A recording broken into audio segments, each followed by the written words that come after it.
Tak kenal maka ta'aruf.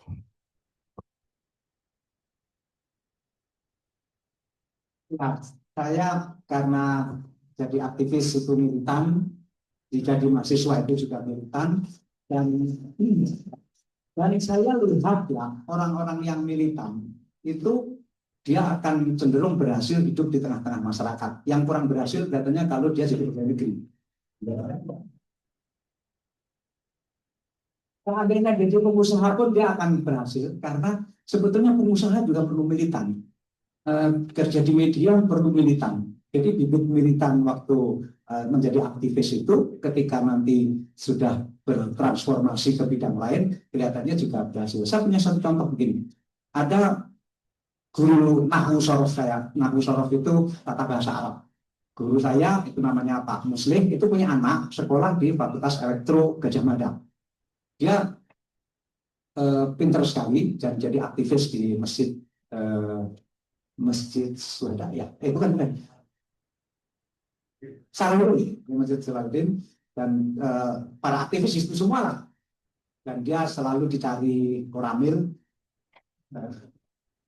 Nah, ketika dia lulus dengan cum laude, bapaknya datang ke saya.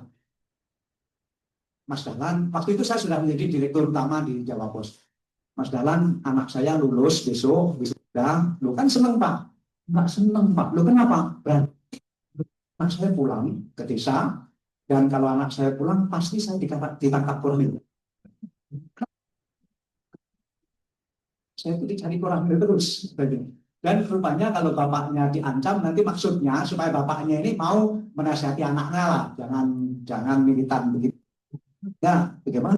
Pak, saya ditangkap gitu. Ya sudahlah Pak, karena guru saya, sehingga mau tidak mau saya juga harus membantu. Udah Pak, langsung nggak usah pulang dari Jogja, suruh ke Surabaya saja, karena waktu itu saya di Surabaya. Nanti coba salihnya, dia bisa kerja Pak. Biar nanti karena dia fakultas teknik, dia kerja di mesin. Karena kita punya mesin-mesin cetak yang canggih-canggih waktu itu. Biarlah dia ke ekstrim mesin. Saya pengen tahu orang ekstrim kalau menangi, saya ingin tahu bagaimana cara dia mengekstrimi mesin ini. Karena yang diekstrim ini kan nggak bisa membantah. Ya kan? Kalau ekstrim dengan koramil kan, koramilnya bisa membantah, dia membantah, bantah-membantah. Tapi kalau dia nangani mesin kan, mesinnya nggak berani membantah juga. Dan di situ dia kemudian kerja di mesin, sambil tetap tiap hari khutbah di mana-mana, ya nggak apa-apa. Nah, tapi memang prestasinya juga luar biasa. Akhirnya sekian tahun kemudian dia menjadi direktur utama percetakan Jawa Pos. Kemudian menjadi direktur utama percetakan grup Jawa Pos. Bahkan belakangan dia merangkap lagi menjadi direktur utama pabrik-pabrik kertas Jawa Pos. Dan sekarang malah menjadi ketua umum Asosiasi Pabrik Kertas seluruh Indonesia. Jadi menurut saya orang militan itu asal menjaga militansinya dan tahu metamorfosenya, menurut saya luar biasa hasilnya.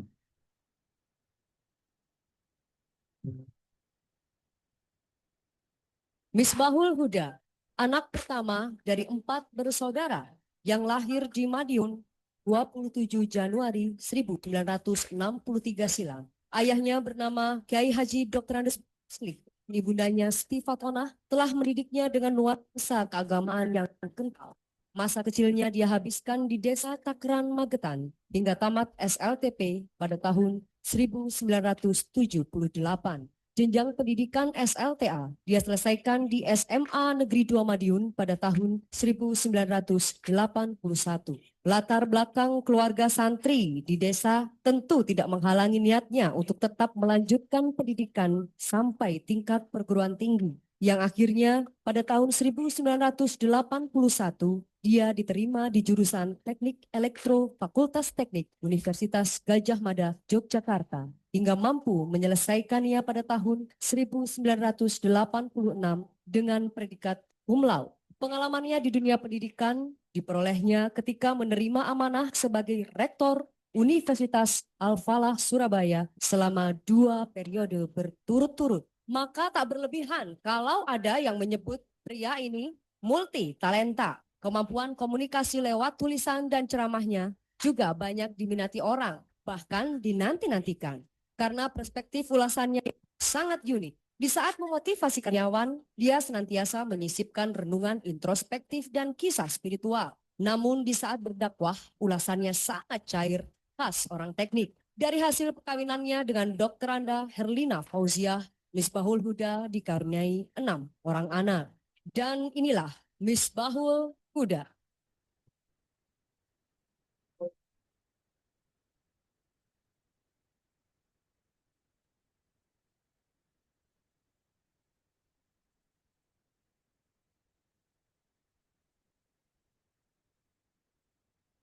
Izin saya berdiri sebab kalau berdiri itu tampak lebih langsing begitu. Kalau duduk kelihatan kayak ustadz yang senior begitu. Baik, Assalamualaikum warahmatullahi wabarakatuh. Ikan selam, ikan sepat. Berenang-renang di tepi sungai. Kalau salam dijawab kok kurang semangat, boleh dong diulang lagi. Assalamualaikum warahmatullahi wabarakatuh. Alhamdulillah wassalatu wassalamu ala rasulillah wa ala alihi wa sahbihi wa mawalah. Allahumma salli ala sayyidina Muhammad wa ala ali sayyidina Muhammad. Yang kami hormati Direktur Utama PT Cipta Nirmala, sahabat lama Dr. Tawang Arif Nugroho, Direktur Rumah Sakit Semen Gresik Pak Dr. Talib Bahaswan, Direktur PT Cipta Nirmala Ibu Nani Indriani, dan juga Direktur Cipta Nirmala Husada Ibu Dr. Asmaunah Astri Ningtyas. Bapak Ibu para hadirin jamaah pengajian yang berbahagia. Alhamdulillah segala puji bagi Allah yang telah memilih kita sedikit orang diringankan langkahnya hadir di majelis ilmu, majelis yang mulia. Bersama orang-orang yang mulia untuk sebuah niat yang mulia. Ketahuilah majelis ini dihargai oleh Allah. Dengan cara Allah mengirim para malaikatnya ikut hadir sembari mengamini doa-doa kita. Karena itu senyampang dihadiri para malaikat, saya doakan mudah-mudahan Anda semua barakah dan panjang umurnya. Sehat semuanya, barakah dan berlimpah rezekinya, salih dan salihah anak cucunya, dan semoga segera lunas hutang-hutangnya. Kok banter dewe gitu ya. Sing banter kita ya akeh dewe itu ya. Sama dengan saya. Tapi enggak apa-apa, toh ada pepatah yang membenarkan bahwa hidup tanpa hutang ibarat malam tak berbintang. Pepatah konti. Makanya mak-mak di sebelah punya semboyan baru katanya yang membuat hati bergetar bukan jatuh hati tetapi jatuh tempo. Kan gitu ya. Lain kalau bapak-bapak katanya di belakang wanita yang glowing ada pria yang gulung koming. Betul? Baik Bapak Ibu, seperti video tadi, mohon maaf, izin sebetulnya saya bukan ustadz alumni pesantren atau IAIN. Jadi jangan kaget kalau nanti berbeda dengan Ustadz Saleh Drehem misalnya. Ya, saya alumni Teknik Elektro Gajah Mada. Hanya saja ijazahnya asli. Ya, tetap. Tolong dicatat. Kasihan UGM dibully di mana-mana.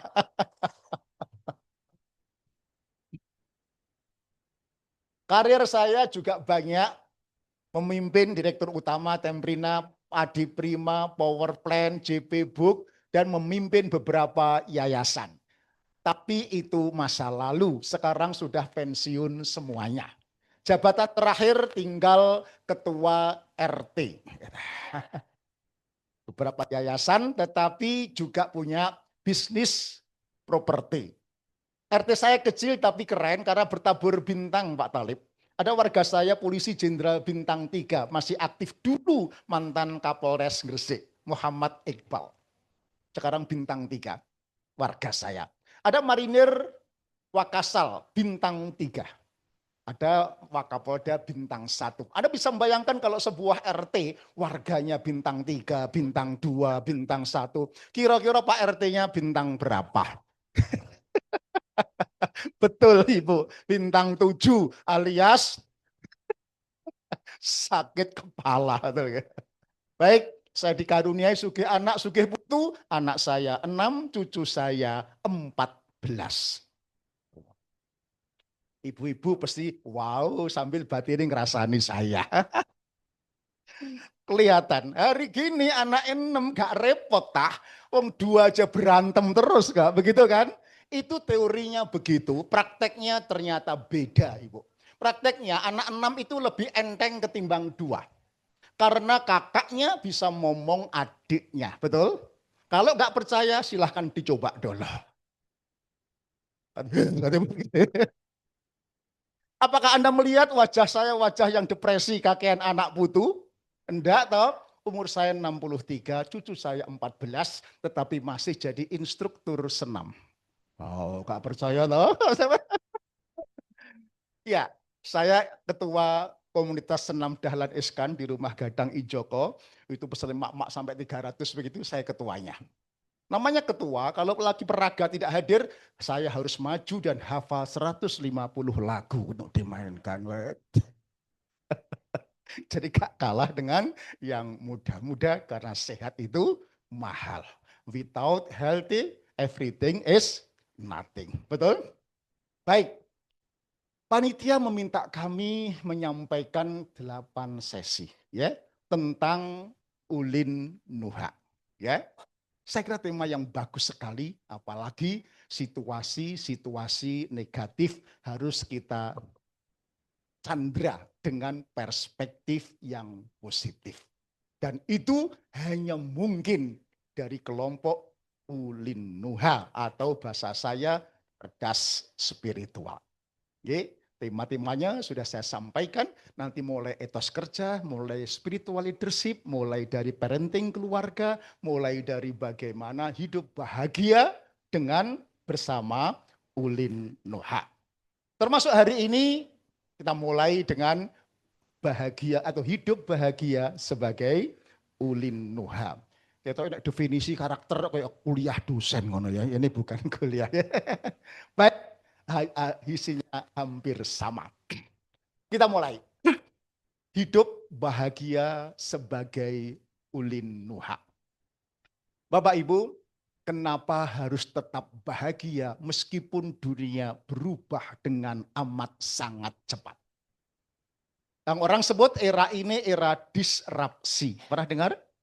Yang para akademisi menyingkat dengan akronim VUCA. V volatile, U uncertainty, C complexity, A ambigu. Oh iku. Nek wong Gresik bilang ruwet pol.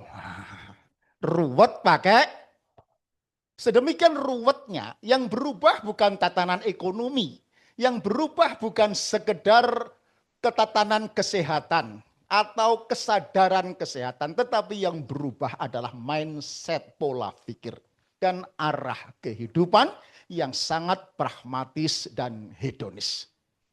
Banyak orang pengen hidup bahagia, tetapi salah sangka dan salah duga. Mereka mengira bahagia itu kaya raya, hebat dalam segalanya.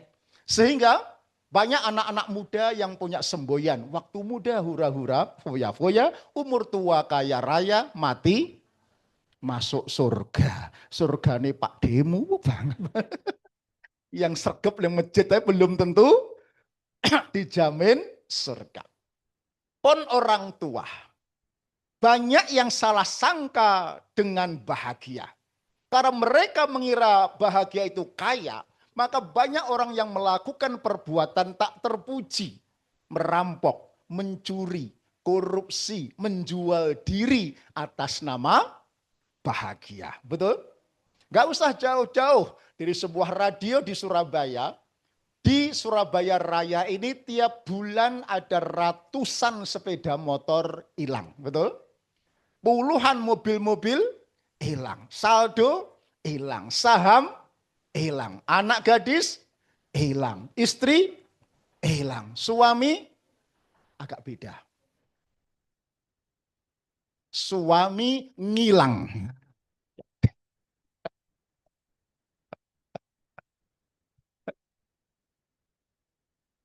Atas nama bahagia.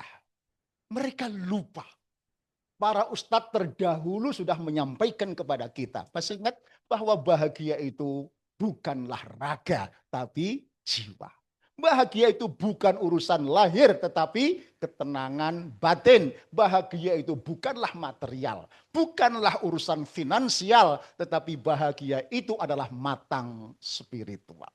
Maka keluarga bahagia harus dibangun dengan kematangan spiritual. Spiritual itu ya ulin nuha itu. Apa itu spiritual? Adalah kemampuan menghadirkan Allah.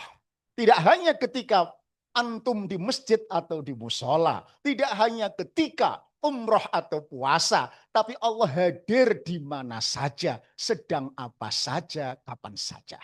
Di rumah atau di tempat kerja.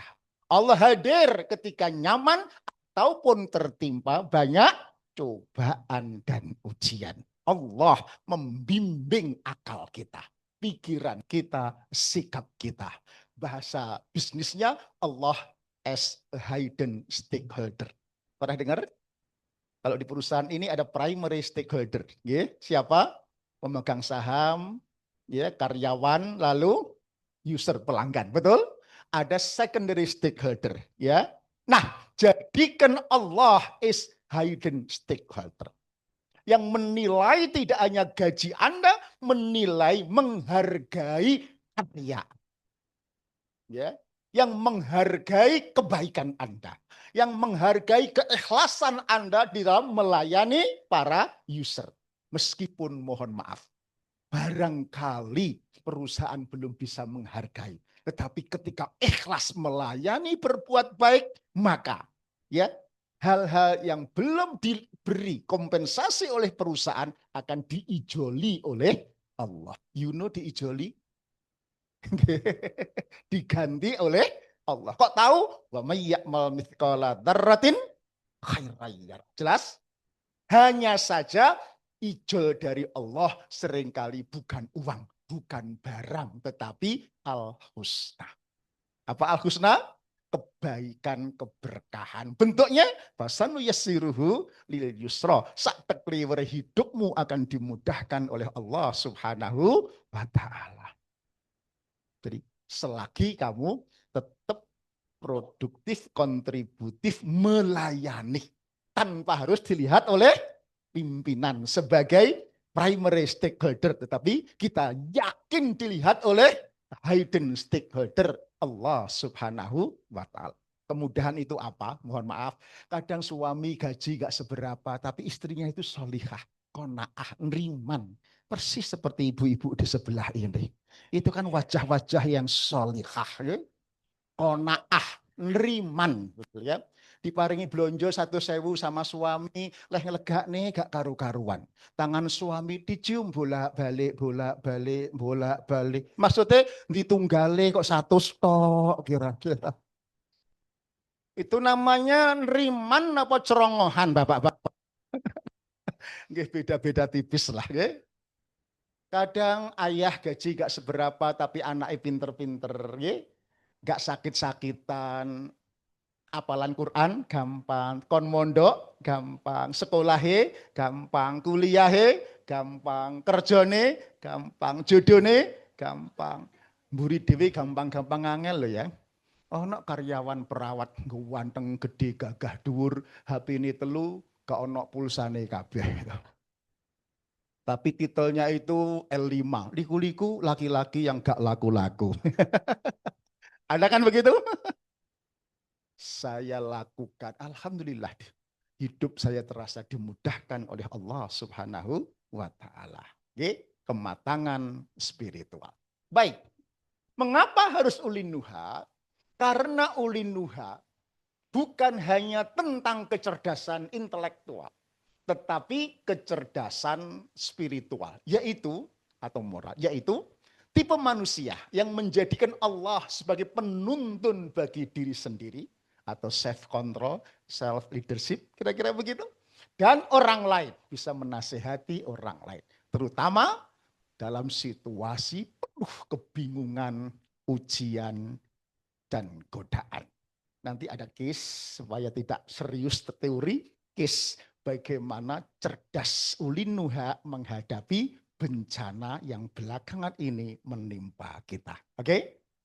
Di belakang. Sementara masih agak definisi itu. Oke? Kenapa harus cerdas ulin Nuha? Harus cerdas spiritual. Tak cukup hanya intelektual. Boleh panjenengan semua cerdas intelektual, kaya, finansial, ganteng, cantik secara fisikal. Tetapi kalau tidak matang spiritual, tidak tinggi ulin Nuha, maka belum tentu selamat lolos melewati ujian kehidupan ini. Contoh, para pejabat pemimpin yang ketangkep KPK, itu orangnya pewinter atau pewinter sekali. Orangnya kaya nopo kaya pol. Mengapa kok masih korupsi? Kurang nopo? Kurang ajar. Salah satu. Yang jelas kurang matang spiritual. Intelektual oke, finansial oke, tetapi masih rela ngembat uangnya rakyat. Kalau nggak kurang ajar ya kurang spiritual. Itu aja. Betul? Gak kurang pinter, gak kurang sugih. So, ulin Nuha ataupun matang spiritual menjadi keniscayaan. Kalau panjenengan pengen selamat menjadi karyawan, selamat fid dini, fid dunia wal akhirah. Kalau pertanyaannya, kenapa kemudian ini perlu saya sampaikan? Jadi Pak Awang sampai menyimpan buku saya. Beliau tahu judul buku saya All About Spiritual. Ya, karena Indonesia gak maju-maju karena hanya ritual tetapi belum banyak spiritual. Negara maju justru menangkap spirit Islam dalam kehidupan meskipun ritualnya tidak baik-baik saja. Diteliti oleh dua orang profesor doktor dari George Washington University, namanya ini. Dengan penelitian survei bertitel How Islamic Are Islamic Countries. Bagaimana praktek kira-kira Islam, Al-Quran dalam kehidupan. Dari Al-Quran diambil value, nilai-nilai Al-Quran yang universal. Islam itu jujur, profesional, melayani, bersih, amanah, apalagi tepat waktu, apalagi ya, pokoknya yang baik-baik. Oke, 100 kriteria. Lalu dipakai memotret 208 negara. Negara mana yang praktek kehidupannya paling cocok. Lalu di ranking. Rankingnya namanya An Economic Islamicity Index. Ternyata yang paling tinggi skornya itu Selandia Baru, Luxembourg, Ireland, Iceland, Denmark, Finland. Negara-negara maju. Indonesia urutan 105. Timur Tengah 90 ke atas. Malaysia 35. Kesimpulannya, Islam sedunia lebih suka dengan semarak ibadah ritual untuk kepuasan individual, tetapi kering dengan aspek spiritual untuk kerja profesional, untuk kemaslahatan sosial, untuk hal-hal yang sifatnya kemaslahatan. Kering. Contoh, umroh haji itu ritual.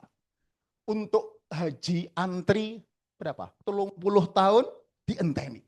Umroh ada yang saben tahun ngelakoni. Jutaan orang Indonesia pulang umroh, pulang haji, tapi negeri ini tak pernah sepi dari kasus korupsi. Di departemen, sampean sih ngomong loh ya, itu aku loh. Pak Tholib, bukan saya.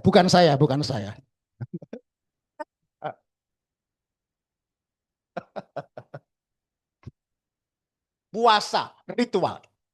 2 minggu sebelum puasa, mak-mak sudah siap-siap luar biasa. Kulkas harus penuh semuanya. Betul ya? Apa hubungannya kulkas karo anu nggih? Stok untuk sahur. Kalau bapak-bapak, ibu-ibu akhir Ramadan. Ritualnya lengkap. Nek wis iktikaf sobone mejitan, kuplukan, gak uli-ulian, ngalor ngidul sarungan, nganti lali gak katokan gitu. Wis ta pokoknya. Ritual. Tapi setelah Ramadan apa yang terjadi? Nggih Pak Wang. Soft masjid itu ya kembali asli seperti subuh-subuh sebelumnya. Kehidupan spiritual juga tidak banyak berubah. Itulah maka pentingnya ulin nuha itu yang karakternya berarti kan berakal, jernih dan tidak tergesa-gesa. Dengan tenang, mampu mengambil pelajaran sebuah peristiwa. Meskipun musibah dipanggil, diadik pandang sebagai sebuah refleksi ya untuk memperbaiki diri. Nanti ada case nomor 2 ini ya. Kedalaman pemahaman, tunduk pada kebenaran. Hati dan pikiran jadi keburukan, bijaksana dalam bertindak, terbuka terhadap nasihat dan ilmu. Mereka tidak merasa paling benar, justru terus belajar dan memperbaiki diri. Oke, ini saya kutip dari referensi Mbah AI. Nah. Tapi kan bisa dibaca. Tapi yang saya ingin sampaikan ceritanya bukan ininya. Ini penting untuk patokan panjenengan. Oke. Ternyata untuk bisa mencapai ulin nuha tadi diperlukan sebuah tadi kompetensi, kemampuan menghadirkan Allah. Orang-orang yang menghadirkan Allah ini bukan doktrin, bukan dogma, ilmiah, saintifik. Saya paparkan apa? Penelitian disertasi doktor ya, PhD dari David Hawkins, Amerika. Jadi gak ecek-ecek, kira-kira begitu ya, gak kaleng-kaleng. Meneliti tidak hanya energi, suasana kebatinan orang yang dekat dengan Allah secara spiritual, ulidha, dibanding orang yang jauh dari Allah. Orang yang dekat dengan Allah energinya 10 pangkat 80, 800 sampai 1000. Yang jauh dari Allah hanya 10 pangkat 50. Masih ingat kurvanya pangkat matematika SMA? Eksponensial atau logaritmis. Masih ingat? Yang belakang kok diam. Itu aneh mbien gak iso, saiki lali ya tadi. Jadi kurva logaritmis itu nggih, naik melenting. Seret, masih ingat ya? Bukan naik pelan-pelan begitu, naik. Masih ingat? Oke. Orang yang dekat dengan Allah punya energi yang powerful. Sedemikian rupa sehingga masalah besar terasa kecil, masalah kecil seolah-olah tidak ada masalah sama sekali. Anda punya masalah, Allah punya solusi. Anda punya apa? Kendala, Allah punya kendali. Sebesar apapun masalah Anda, Asmaul Husna yakin lebih besar ketimbang masalah kehidupan kita. Keyakinan inilah yang dibaca oleh setiap khotib. Mayyattaqillah yaj'allahu mahraja. Warzuqhu min haitsu la yahtasib. Apapun kesulitan Anda. Saya dengar lagi sulit persoalan dengan BPJS, betul? Yakin, ya, yakin bahwa Allah punya solusi kalau Anda berpikir positif. Tadi saya bisik-bisik, kebetulan Direktur BPJS, Mas Ali Gufron itu teman saya sekamar waktu pondok ya. Doakan besok Ahad ke Jogja saya ketemu tak bisik-bisik Mas. Mas, rumah sakit pada mengeluh kabeh loh. Wis bayarin mundur, kadang-kadang kok tarik meneh ngawur.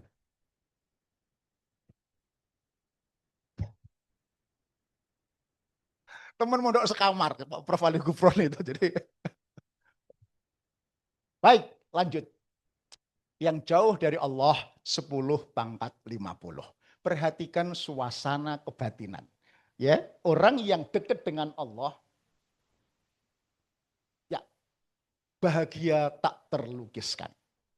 Bahagia luar biasa, tenang, hening, rasa hormat yang mendalam, mengerti, memaafkan, optimis, penuh harap, anti sambat.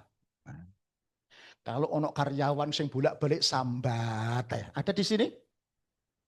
Enggak ada ya. Itu berarti tanda-tanda jauh dari Allah. Pak Dokter, di pabrik saya Adi Prima, luasnya 26 hektar, agak gitu ya. Ada rambu-rambu lalu lintas saya pasang begitu, ada rambu khusus, es coret, dilarang sambat. Karena orang sambat itu pertanda jauh dari Tuhannya. Oke? Minimal sambat itu gede cilie kurang bersyukur kepada Allah. Merasakan? Nah, oke. Lanjut. Orang yang jauh dari Allah, perhatikan. Putus asa. Oke. Benci, dengki, menghina, membuli. Oke. Hopeless, gak ada harapan. Oke. Sambatan, suka sambat. SMS, suka melihat orang susah melihat orang senang. Iri, dengki. Di kelompok ini sehebat apapun karirnya, sekaya apapun dia, nggak pernah bahagia. Betul. Gimana bisa bahagia orang dengki itu? Rumahnya sudah mewah, mobilnya premium. Tetangga bangun rumah awak adem panas. Tetangga beli mobil, pingsan dia. Ya karena iri. Betul. Iri, nggak pernah bisa bahagia. Perhatikan para kiai itu ada di kelompok ini. Apakah para kiai nggak punya masalah? Banyak, tetapi cool, tenang, hening.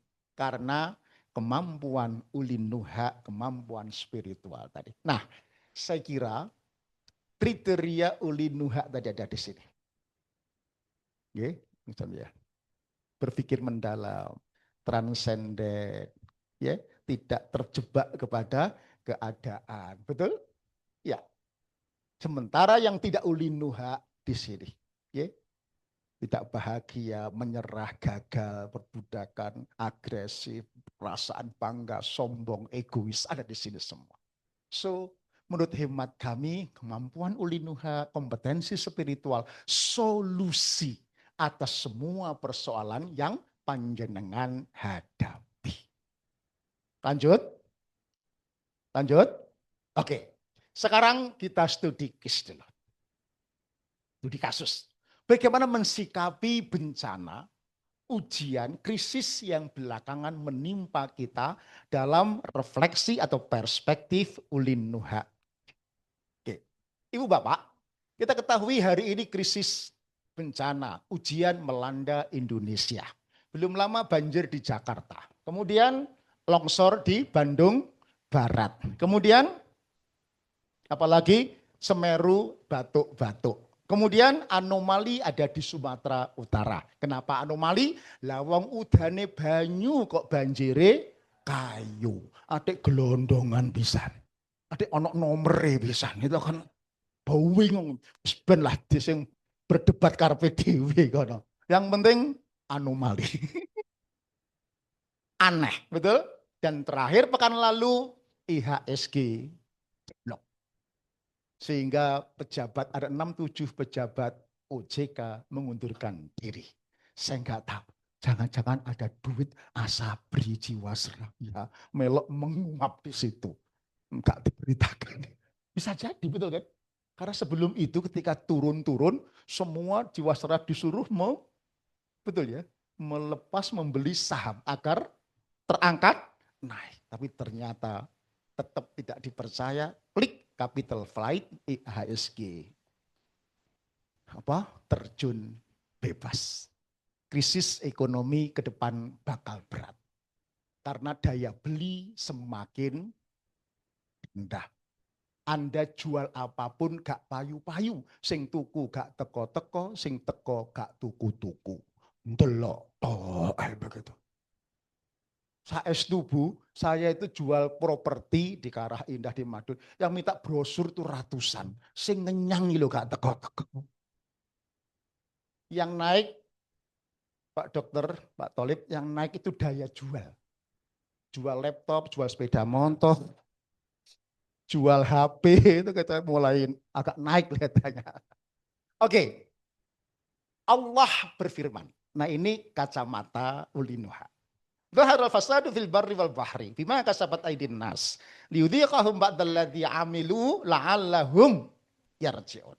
Telah zahir tampak kerusakan di daratan dan di lautan oleh karena ulah tangan-tangan manusia agar Allah menampakkan sebagian, belum semuanya, akibat keserakahan mereka. Tujuannya la'allahum yarji'un, agar mereka kembali kepada Allah. Oke, memahami ini harusnya kita ganti kacamata. Maksudnya, kalau musibah menurut kacamata normal itu ujian, cobaan, ketidakenakan. Ya. Tapi kalau dengan itu membuat orang dekat kepada Allah, lebih tepat disebut sebagai anugerah. Sepakat? Sebaliknya, kelihatan kasat mata rahmat. Rezeki yang banyak, karirnya melejit, eksekutif, mudah. Tetapi lali omah, lali iman. Gak pernah pulang malam, pulang pagi aja misalnya gitu ya. Lupa istri sendiri, ingat istri. Nah gitu ya. Maka itu lebih tepat disebut sebagai musibah. Karena itu ada orang bijak mengatakan musibah itu rahmat Allah yang terbungkus ketidakenaan. Ini kacamata menapa menika ulinfa. Jadi kita ganti kacamata, maksudnya apa? Rahmat Allah, musibah itu rahmat Allah terbungkus ketidakenaan. Maka bukalah bungkusnya agar kelihatan isi pesannya apa. Mungkin ada berpikir, Ustadz ngapain? Lah kok rahmat saja pakai bungkus ketidakenaan. Sebab kalau dibungkus keenakan jarang yang ingat Allah Subhanahu wa ta'ala. Contoh boleh? Malam tahun baru kira-kira 7 tahun yang lalu pas tahun barunya Jakarta banjir bandang. Masih ingat ya? Saya terbang maghrib dari Juanda ke Halim Perdana Kusuma sama istri. Selama take off sampai ke Halim, pesawat terbang dengan tenang. Penumpangnya kira-kira ngapain saja. Lalu tidur. Yang lain main game. Yang lain gojek dolanan. Gitu. Apalagi nonton. Sampai di Halim hujan deras. Angin kencang. Pesawat nggak bisa mendarat. 1 jam lebih putar-putar di atas Jakarta. Tidak hanya itu. Dihempas oleh angin. Selama 1 jam lebih. Bisa ditebak penumpangnya ngapain saja? Berzikir, berdoa. Agamanya apapun gak tahu zikir hari itu. Termasuk saya. Sampai logika saya itu gak mau. Oleh medun kini aku medun kini aku. Numpak bemo tak rasamu.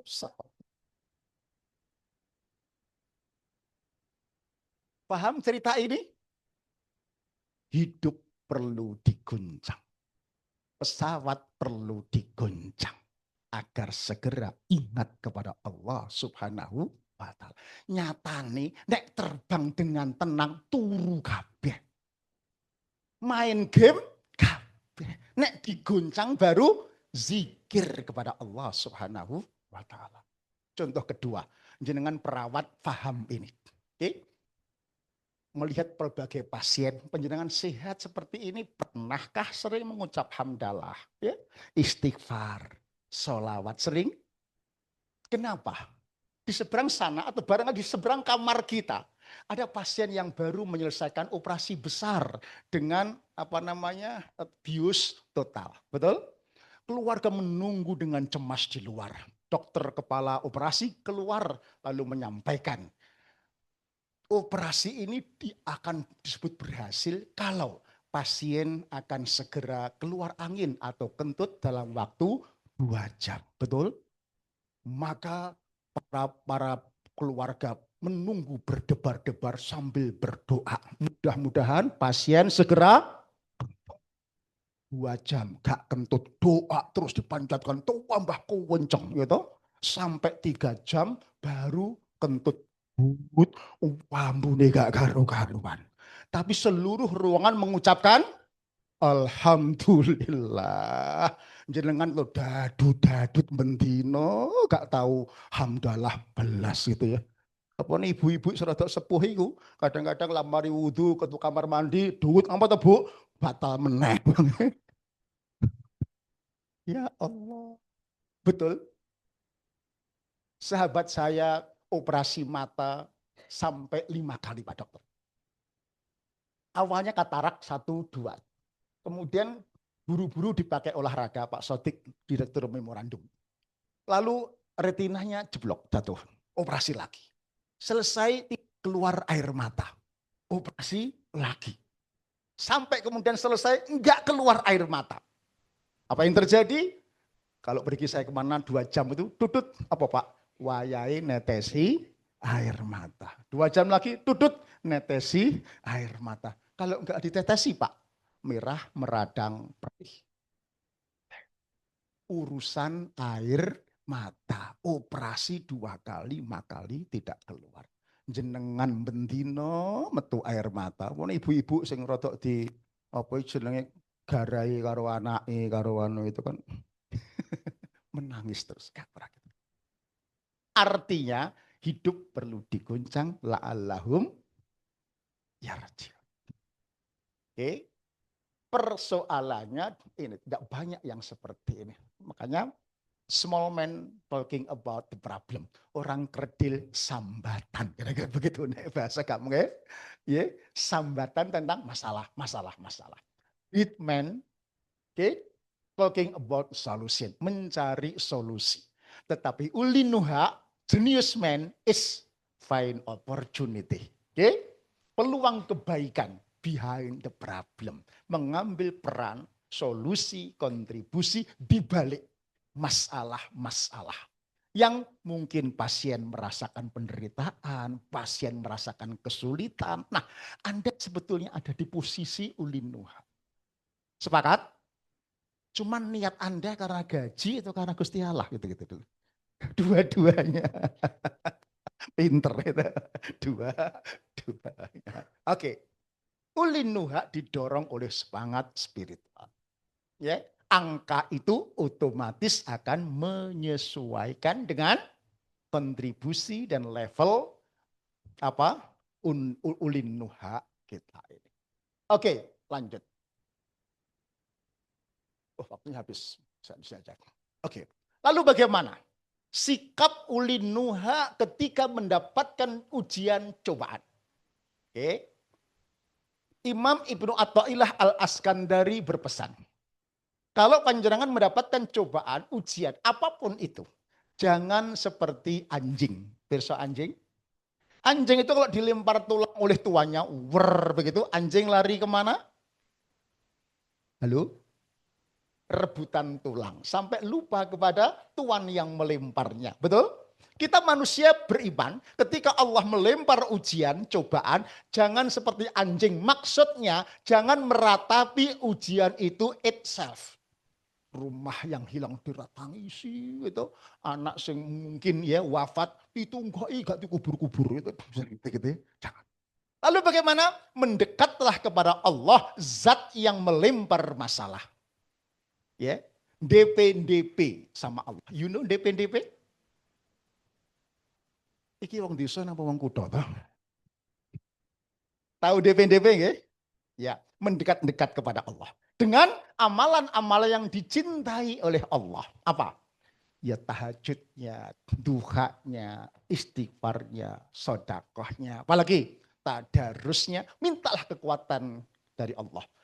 Kenapa? Karena la haula wala quwata illa billah, zat yang punya masalah, yang melempar masalah, lalu bersama Allah hadapilah itu. Itulah makna innallaha ma'as-sabirin. Itulah makna wa basyiris sabirin. Allah bersama orang-orang yang sabar, maka berilah berita gembira kepada orang-orang yang sabar. Pramila Ibu, orang sabar itu cirinya, orang ulinuha itu cirinya. Sebesar apapun ujian yang menimpa, wajahnya cool, tenang. Apa? senyum, gak ngamuan, gak marahan, gak uring-uringan. Persis pesan orang tua kita, le, nak, urip sepisan bebrayan, nek nompo ujian cobaan, sing sabar, ojo podo gelek ngamuan, nggih, ojo marahan, ojo baperan. Sing sapa gelek ngamuan biasane budal dhisikan. Nah, budal teng pundi?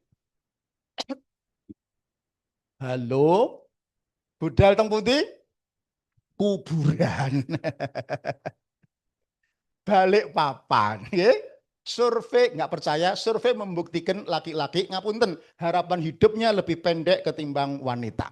Rata-rata Indonesia harapan hidup laki-laki konon 65 tahun rata-rata. Ibu-ibu bisa tembus 75 tahun rata-rata.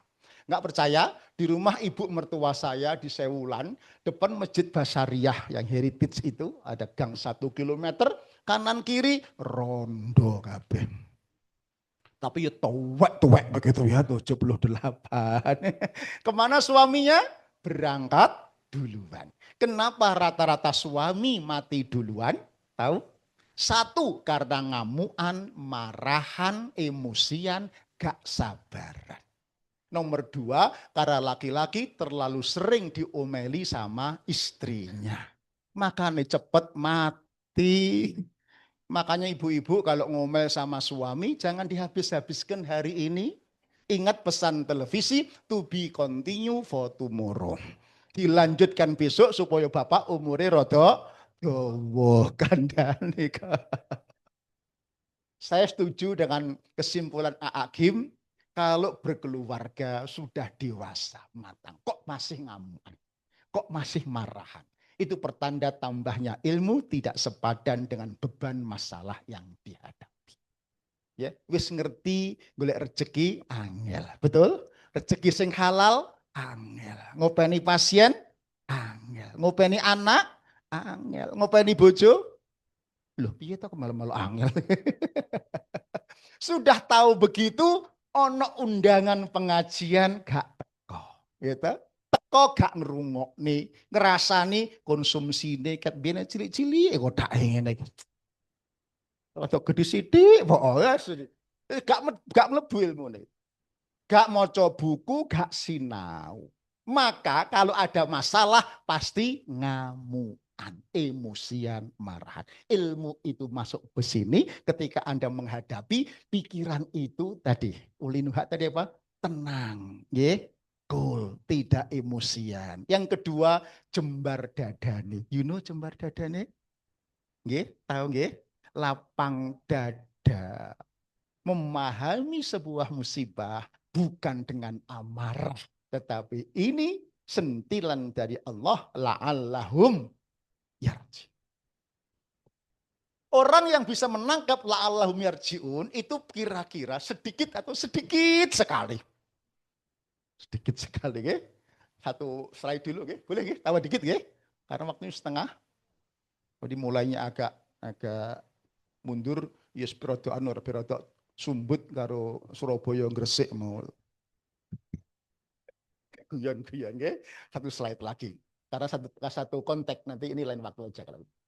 Karena sulit, maka yang banyak adalah ayat ini. Al-Hajj ayat 11. Oke, ini yang meminta Anda untuk peduli. Oke, dan rumah sakit ini lahan Anda untuk peduli, untuk jeniusmen, untuk ulinuha, mencari kesempatan baik, kebaikan di balik kesulitan, musibah, ujian, cobaan orang. Betul? Maka niatkan karena Allah. Gaji itu otomatis. Kalau Anda niatkan gaji, maka ridho Allah hampir pasti belum tentu dapat. Oke. Apa itu? Dan dari sebagian ada loh manusia yang menyembah Allah, keadaannya puritan, tertinggal, termarginalkan. Ada? Ekonominya pas-pasan. Ya, krisis ekonomi tadi. Cirinya, kalau tertimpa kebaikan, hatinya tenang. Sebaliknya, guncangan kayak pesawat tadi, ya, ujian, fitnah, ingqalaba ala wajhih wajahnya mudah berpaling menjadi kufur, menjadi apalagi murtad, ya dan sebagainya. Yang demikian kerugian dunia akhirat. Banyak kan dulu yang murtad karena supermi, betul? Murtad karena pindah agama, karena istri, karena suami. Ada? Murtad karena rumah, ya. Karena hari ini banyak masuk lulusan kumlot dari ITS, INA, UNER belum tentu bisa dapat rumah, membeli rumah di kota Gresik, betul? Harganya kan sudah 1 M, kira lebih, betul ya? Bisa. Paling iso golek cermin neng benjeng kan apa gitu. Kecuali kalau anaknya pinter, artinya maksudnya pinter golek moro tuwa gitu. Moro tuwa sugih, bapak wis tuwek, anak tunggal meh mati bisa. Nah, oleh neng perumahan dinas Gresik no oleh. Oke. Krisis ekonomi membuat orang murtad. Krisis iman. Krisis ekonomi memicu kejahatan. Kadal fakru ayyakuna kufran. Fakir membuat orang berbuat kufur. Seperti yang saya ceritakan di awal tadi. Merampok, mencuri, apalagi ya, bahkan demonstrasi. Kata Profesor Rocky Gerung, Februari ini hati-hati, kalau ekonomi tetap tidak recovery, kemungkinan demonstrasi akan muncul lagi. Cilakanya di Indonesia demonstrasi dihadapi dengan pendekatan keamanan. Mestinya harus didekati dengan pendekatan kesejahteraan. Kalau orang demo lapar, didekati dengan keamanan dengan polisi, akibatnya kasus Agustus yang lalu. Gerahadi dibakar, masih ingat? Pos-pos polisi dibakar. Orang miskin demo dihadapi dengan kopral-kopral yang juga pada miskin. Gitu. Harusnya didekati dengan kesejahteraan. Karena problemnya adalah kemiskinan. Zaman Umar masih ingat? Ada orang malam-malam kok menanak gak mari-mari, ternyata menanak batu. Maka kemudian Umar memanggul gandum sendiri untuk menyelesaikan kelaparan dengan kesejahteraan. Nah, ini ditiru oleh seorang menteri, gitu. Tapi pencitraan. Gak menyelesaikan kesejahteraan. Betul? Oke. Nah, belajar dari Irlandia mestinya. Seumuran kami, Pak Awang barangkali pernah ingat ya, ada pemberontakan yang sering terjadi di Belfast oleh kelompok separatis IRNA. Itu ibu kota Irlandia Utara. Lalu pemerintah Inggris belajar dari Islam, kira-kira begitu, diselesaikan dengan kesejahteraan. Dialokasikan anggaran yang cukup signifikan untuk membangun Irlandia Utara. Dan hasilnya sampai sekarang kita nggak pernah melihat, mendengar berita pemberontakan di Irlandia Utara. Saya pernah tugas dengan Pak Dahlan di selatan, dari Dublin saya naik bus ke Irlandia Utara, ekonomi sudah merata. Maka minus, tidak ada lagi pemberontakan. Prof. Dr. Bagirmanan juga mengatakan, pemicu bangkitnya neokomunisme selama 20 tahun terakhir ini. Kan rada kurang ajar. Betul, Pak? Ada yang berani saya bangga jadi anak PKI. Yang lain sudah berani merubah PKI itu sebagai korban. Kalau PKI korban, pelakunya siapa? Lalu umat Islam dan itu karena gagalnya para pemimpin mengimplementasikan Pancasila di sektor ekonomi. Tegasnya Bapak Ibu, kalau rakyat itu makmur, provokator komunis itu gak laku. Betul nggak Pak Dokter? Tetapi provokator komunis hanya laku di tempat orang-orang yang susah, yang miskin. Pacitan, daerah saya Madiun, Boyolali, Blitar. Ya, di komplek mana? Di kompleks ini, di komplek GKB misalnya, nggak payu. Ya, lanjut. Ya, saya kira ini lain waktu. Waktunya sudah habis. Pendekatan keamanan versus kesejahteraan. Kalau ini pasti akan terjadi bentrokan. Ini versi Islam.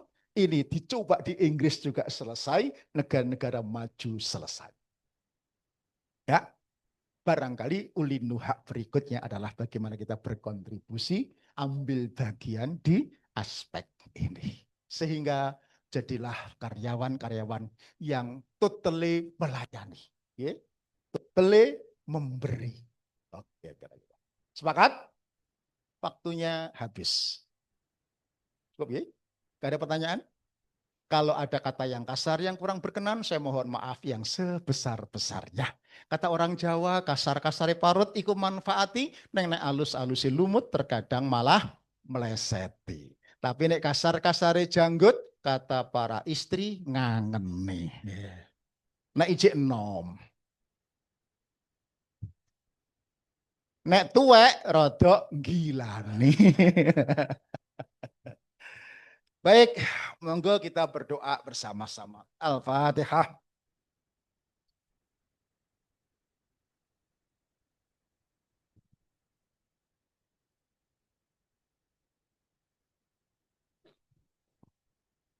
Allahumma salli ala Sayyidina Muhammad wa ala ali Sayyidina Muhammad. Alhamdulillahi Rabbil Alamin, hamdan syakirin, hamdan na'imin, hamdan yuafi na'amahu wa yukafi'u mazidah. Ya Rabbana lakal hamdu, kama yanbaghi li jalali wajhika wa 'azimi sultanik. Rabbana la tu'akhidna in nasina aw akhtana. Rabbana wa la tahmil alaina isran kama hamaltahu 'alal ladzina min qablina. Rabbana wa la tuhammilna ma la taqata lana bih wa'fu 'anna waghfir lana warhamna anta maulana fansurna 'alal qaumil kafirin. Rabbana la tuzigh qulubana ba'da idh hadaitana wa hab lana min ladunka rahmah innaka antal wahhab. Rabbana hab lana min azwajina wa dhurriyyatina qurrata a'yun waj'alna muttaqina imama. Rabbi ij'alni muqimas shalah wa min dhurriyyati rabbana wa taqabbal du'a. Allahumma ja'alna dunyana fi aidina wa la taj'alna fi qulubina. Yassir yassir wa la tu'assir ya Allah, yassir umurana. Rabbana atina fid dunya hasanah wa fil akhirati hasanah wa qina adzabannar. Wa adkhilnal jannata ma'al abrar ya aziz ya ghafar ya rabbal alamin. Allahumma inna nas'aluka nafsan mutmainnah tu'minu biliqa'ika wa tarda biqada'ika wa taqna'u bi'ata'ik. Subhana rabbika rabbil izzati amma yasifun wa salamun alal mursalin walhamdulillahi rabbil alamin. Walafu minkum. Wassalamualaikum warahmatullahi wabarakatuh. Nun dan mohon maaf.